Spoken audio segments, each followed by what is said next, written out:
Hey there friends, Jawa here. Given that my most popular video ended up being about Warhammer Online, which I'm very thankful for by the way, almost 50,000 by the time I was making this video, which is insane to me because I started this YouTube channel back up like a couple months ago and I've already made so much progress on it, so thank you all for that. The subject of today's video is a new player guide for Warhammer Online players. Since I've been playing for the last several months and have had adequate time to understand the game pretty well, and of course also to spend some time with some veteran players and learn all I could about the game, I decided I would share this knowledge with other players, as from what I can see, there isn't really a comprehensive guide that's been updated anytime recently.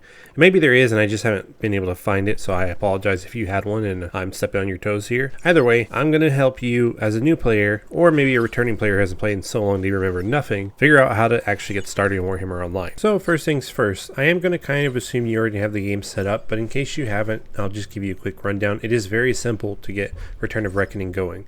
All you have to do is go to the returnofreckoning.com website, download the launcher by clicking Join Us, download and install said launcher, create an account, and then play. That's literally all you have to do. It's very simple. There's no hoops to jump through. You just make an account and download the launcher. That's it. So when you first start Warhammer Online, you're only going to have one server to pick from, which is perfectly fine. That means everyone's playing together. You're going to be prompted to make your first character. Now you're going to have the option to choose between order or destruction. Now obviously if you're cool, you'll choose destruction. But if you have to choose order, it's there. Something to keep in mind is that both order and destruction have mirror classes. What this means is that the classes on order and the classes on destruction have equivalents. For example, the Bright Wizard on Empire is the same as the Sorceress on the Dark Elf side. Or the Chosen on Chaos side is the same as the Knight of the Blazing Sun, for example. Just something to keep in mind. However, do understand that even though they are mirror classes, they can be a little different in some ways from each other. For example, the White Lion class is actually the mirror of the Marauder cat class, but the White Lion has a pet, whereas the Marauder is more of a stance dancing class.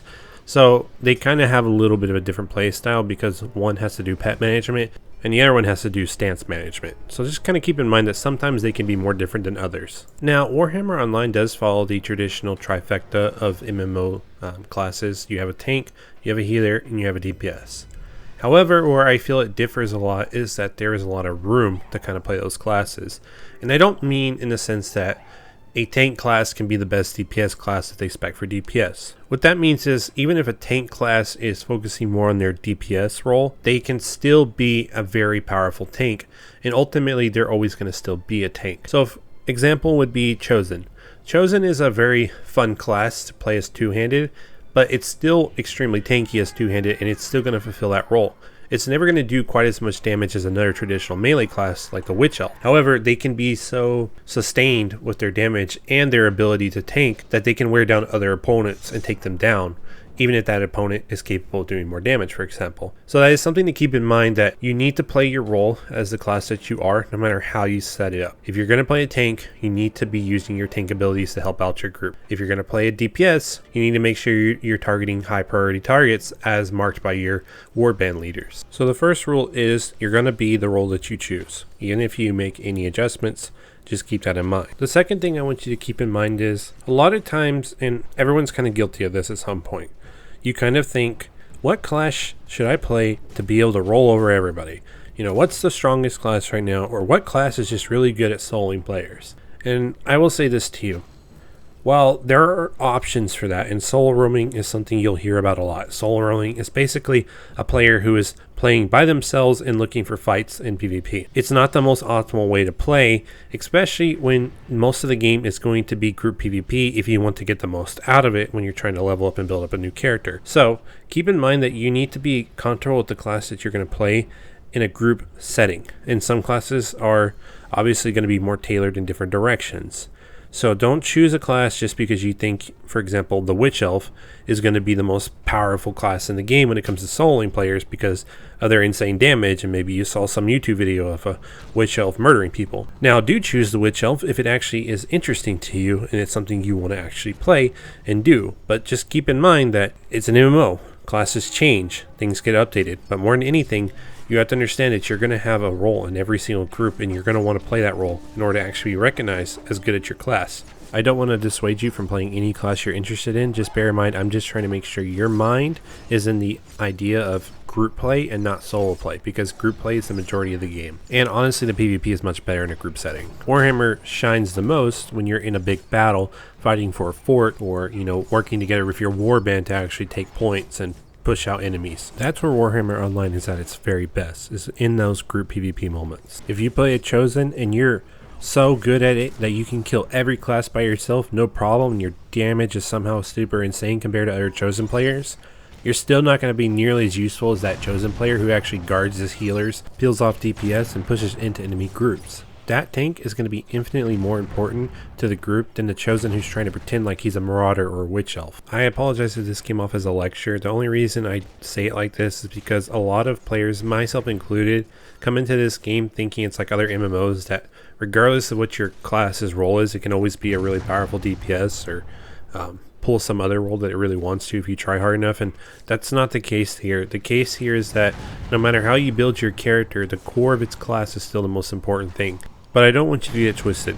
No matter what, you can still build your character to do various things that you want it to do. Just keep in mind that its core identity is always going to be its core identity. Now, let's say you finally chose your class and you're rearing to go. Okay, so you first log into the game and you're going to be greeted by quite a few things thrown in your face, and it might be a little confusing at first. So for example, you'll probably get a tutorial, and you'll also probably get something called the State of the Realms at the top right. You can just go into the top right corner of your map and click off the State of the Realms. If you left click it, it looks like a little castle icon. It'll just turn off. It is useful, but not right now. The very first thing I recommend you do is actually go into your character interface options and change it so that you have multiple bars. The reason I say this is because you'll very quickly fill up the first bar. It'll also make your life easier because you're going to start getting a lot of abilities very quickly. So the first thing I recommend after you set up your interface how you like it is just quest a bit. You're going to want to hit level 5 before you start doing what is called RVR, or Realm versus Realm, and that is the world PvP that everyone loves to do. Of course, you can get into it in a way from level 1, but I recommend getting to at least level 5 first to get your feet wet. Also, the option to teleport directly to the first tier of PvP does not appear till you hit level 5. So there's only a few things I want to cover while you're leveling from 1 to 5. The first thing is that you will gain your abilities automatically when you level up. You do not have to purchase abilities. Even though they are career trainers, you don't have to purchase any of the abilities. They're mostly there to set up masteries. Masteries are also free to respec on. Think of them like the talent tree from World of Warcraft. They're similar to that, but also different, and the fact that they're kind of set up differently. You'll see it more when you get to that point. They start coming in at level 11, but basically you just kind of go up a tree and then you choose the abilities you want as you put points into it. Second, starting from level 2, in your bags you'll have a mount that you can use. This mount is useful all the way to level 16.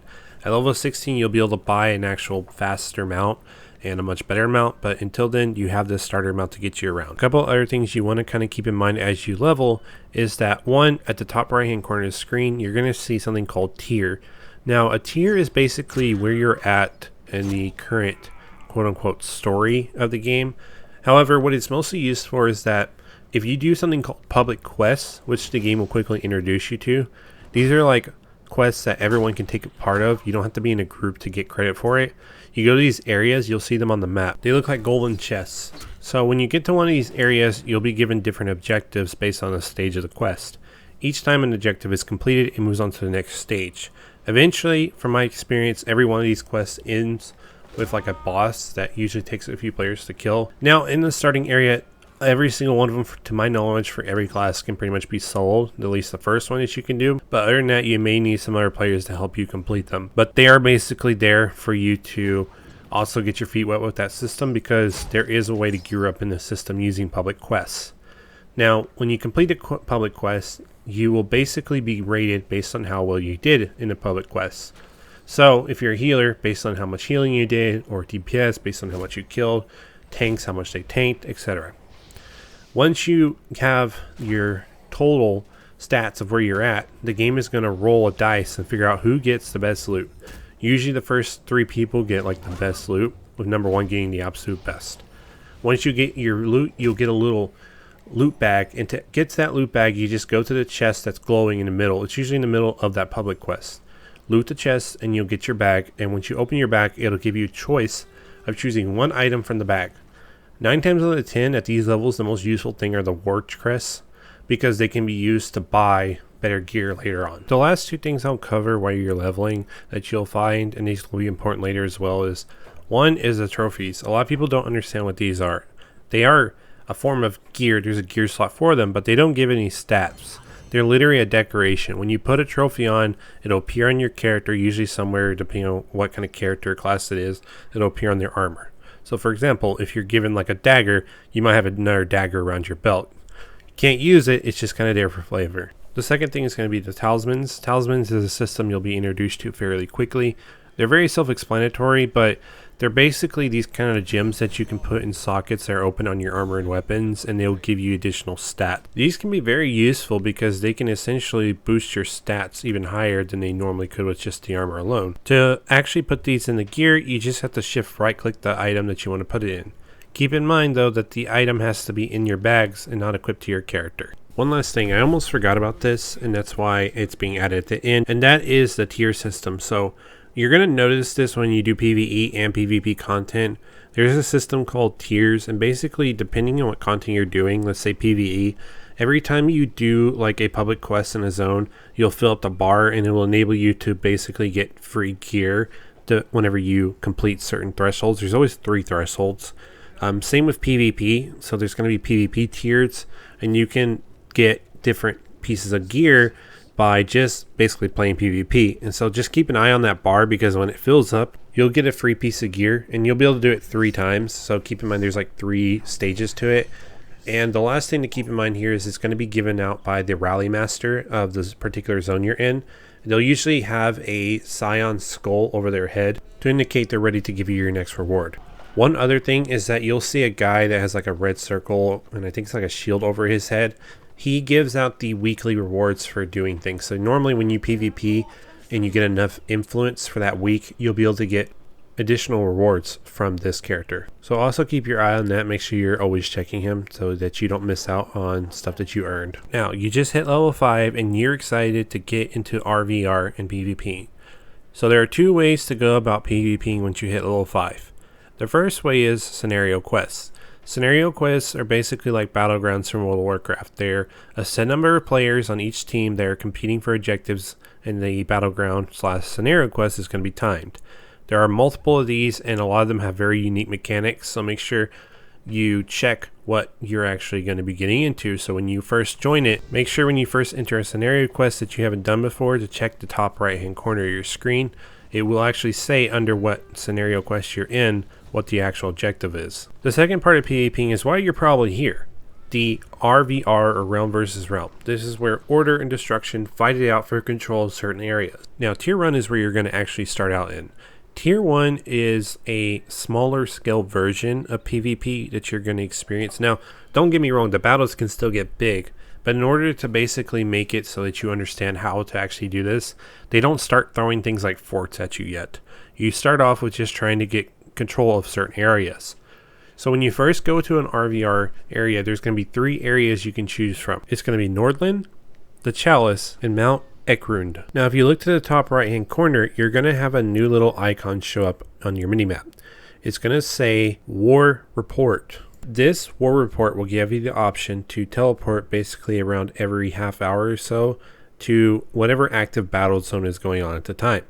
Some battle zones might not be active because they are currently locked by one of the forces. Once it's locked, it cannot be fought for again until it's reset. Keep in mind there's also tiers 3 and 4, but once you hit level 16, you'll be placed in the conjoined system called tier 2 through 4. So basically you'll be PvPing with everybody else at that point, and you'll be doing like the rest of the stuff that the game offers. But this guide is focused solely on the beginner side, so we're going to continue talking about that. Now when you first get to these zones, the first thing you're going to do is pick up the relevant quests for each area. Now, not every quest that you're going to see there is going to be relevant to actual PvP. Some of it is PvE related. The way you tell if it's actually PvP related quests is they will offer war crests. So take any quest that gives war crests, as well as the blue quests, as they are repeatable and they give extra gold and money basically for filling objectives in the game. Now the second thing you can do to get your bearings is look on the map. you're going to normally see 3 to 4 areas where there are flags. The flags can be either marked by order or destruction. You're going to essentially be trying to fight for control of these flags.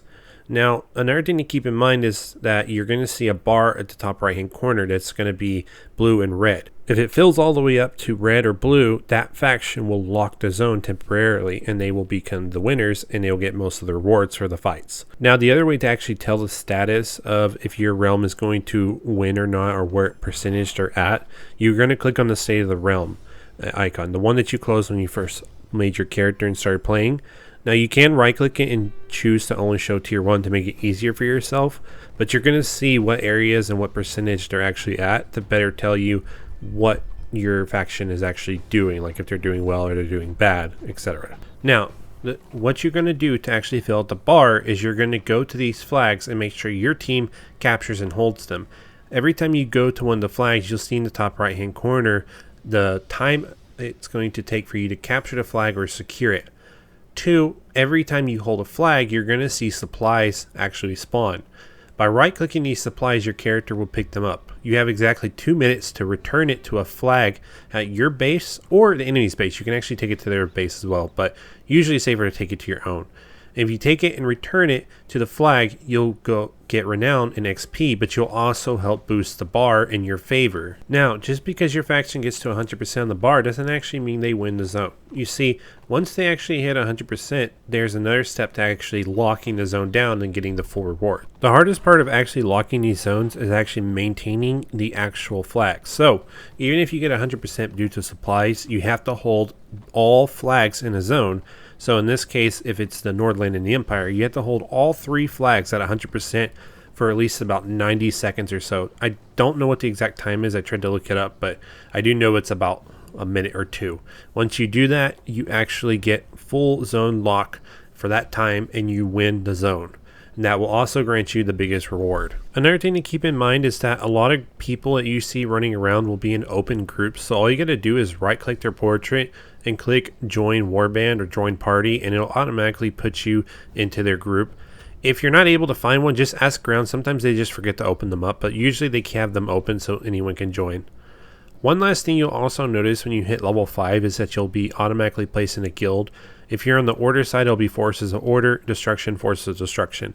This is the starter guild. You don't have to stay in it. I recommend you do until you at least find an actual guild you want to play in, because it can be easy to find groups whenever you're in a guild still, even if it's the starter guild. Finally, you can also usually ask for help because a lot of players in the guild might not actually be new players and they might be around to help. So to recap, when it comes to RVR, you're going to want to hold flag objectives, and you're going to want to also capture the supplies and bring them back to your base.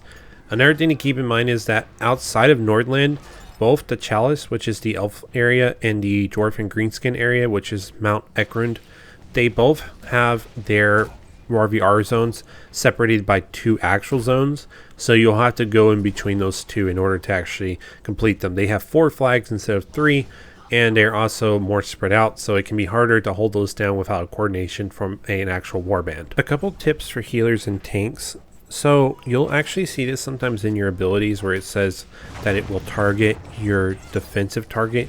What that means is you can actually target a player like on your side. So say you are a healer and you target your tank, and you can also target the enemy player to start throwing debuffs and damaging spells on them. But if you cast a healing spell, it's not going to heal you, it's going to heal your defensive target. So you got to make sure if you're trying to heal yourself, you target yourself, which can be done with F1, and that way you can actually heal yourself. For tanks, you're going to be getting a guard ability very early on. Make sure you're putting this guard on your nearby healers or any DPS that's being focused down.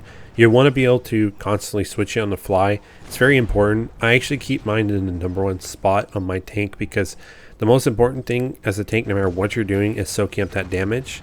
Also keep in mind your taunt skill can be useful, as it will increase your damage against a target that's not attacking you. If you're doing scenario quests, for example, and your protection score is low, but your damage score is high as a tank, you still failed your role as a tank. Keep that in mind. Again, I'm not attacking anyone. I like playing a damaging tank as a chosen two-handed. But remember, your job first and foremost is to actually defend and guard your fellow players and protect them more than anything else. Your job is to soak up that damage. Last couple things that are important. I've been telling you to collect them as much as you can at this point, but make sure you're collecting war crests. They're very important because you use them to buy sets of gear. And around level 10, you can actually buy your first PvP set. It will actually be sold by the vendors in the actual like PvP starting areas like Nordland. This gear is actually essential because not only is it helpful at these levels, but you have to have a gear set completed in order to upgrade to the next gear set. Even though your next gear set will not be accessible until around almost level 20-ish, you will not be able to purchase it unless you've actually completed the first set. So you'll need to at least complete one complete whole set for your character before you get to the next set and be able to equip it. And that's going to continue all the way to level 40. In order to access the next tier set, you have to complete the first one. So you can't just go and save all your war crests and get the one that you want whenever you want and hold out. You're going to have to use them to purchase your initial set. Don't worry though, if you're playing, you're going to get a lot of these very quickly. 2, your war crests might not actually get you every piece of gear, such as jewelry and other things you need. There are always going to be vendors that sell green gear that is actually useful to you in RVR. Because in RVR, you're going to be boosted till you actually hit level cap. For example, from level 5, you're going to be boosted to around level 16 or so. So this is going to make sure you're always on the same level as other players. But additional stats from gear always help a lot. So with that in mind, make sure you're always completing your gear sets. The last couple things I'm going to cover are how you can kind of build up your character in different ways. Starting at level 11, you're going to get access to mastery points, which again, I mentioned this already, they're kind of like talent points. There are going to be 3 different trees that you can choose from, and they each have different things that they do.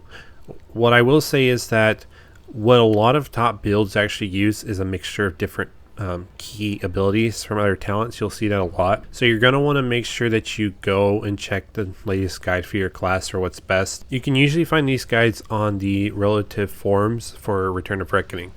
The other thing is that you're going to get renown points, which can be used to upgrade your character in more passive ways. The renown points, for example, can increase your health, increase your weapon mastery or strength stat, stuff like that. Again, classes usually have like a set standard of what they're going to want to look for from renown and mastery points, but keep in mind most classes do have multiple builds they can work with, and you do have leeway to kind of mess around, try different things on yourself. I have seen players who are pretty creative and they've done some weird stuff with their characters that have made them good in very particular situations. So I would just make sure you're talking with the veteran players and seeing what might work. Lastly, you're going to want to know what your capital city is. For Order, it's Altdorf, and for Destruction, it's going to be the Inevitable City. I definitely recommend setting your rally points here because they're going to be the most important places you hang out in a lot, because they have, again, your Master and Renown trainers, but they also have your gear merchants for PvP and PvE. So expect to hang out here a lot, and at level 16, you'll also be able to buy your upgraded mount here for 10 gold. So keep in mind you will need 10 gold for that, but it's not hard to make that gold. I usually have a lot of gold by the time I hit that level. And with that, the guide should be at its end. I thank you so much for coming and watching my video. If you enjoyed it and it helps you out, please like and subscribe. But that should tide you over from levels 5 to 16. I hope this was helpful to you, and I will see you in the next video. Take care.